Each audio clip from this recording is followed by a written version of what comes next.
Glock naman. Okay, Glock ulit tayo. Bali, 774C. Ano ka to? Glock 18C. Pag may Glock 18C, ay may cut siya. Okay, bali sa mga interesado, ito yung mga kasama niyan. Kasamang bala, BB loader, green gas, yan, 12K. Okay, bali, i-flex na natin yung ating Glock 18. Okay, bali, i-flex na natin yung Glock 18C natin. Okay, bali, may cover siya. Yan, okay, bali, flex na natin yung Glock 18 natin. Yan, ang ganda. Okay, bali, ganyan yung ano niya. May cut siya. Bali, parang island barrel. Or basta may cut siya. Yung markings niya sa site ay red. Ano, tawag dito? White dot. Okay. Hindi siya, ano, yung fiber optic. Okay, siyempre, ano, yung handle natin, lahat po ng mga Glock ay polymer plastic yung handle niyan. Kaya magtataka, bakit plastic? Okay, siyempre, di naman yan pang, ano, hindi naman siya pang fire. Ito lang naman ng kumakaskas na kumakaskas siya.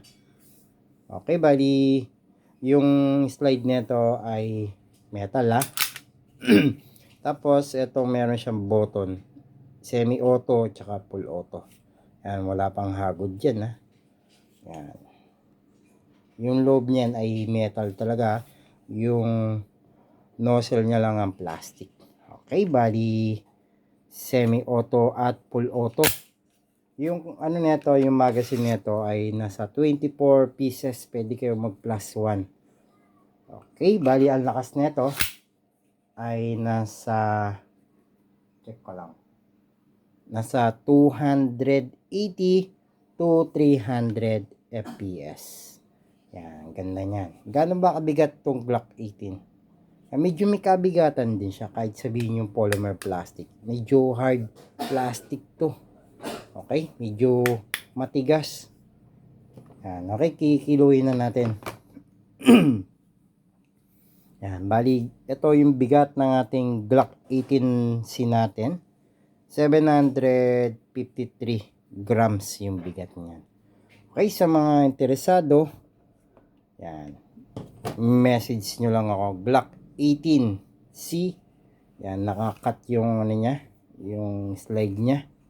Yan, Gen 3 to Gen 3. Yan, basta may 18C, may cut yan. Pag walang C, close yung ano niyan.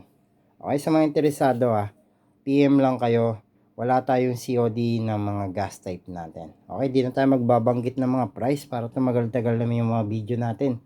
Okay, message na kayo. Basta lahat ng mga double bell ay may libreng nozzle tsaka clean rod.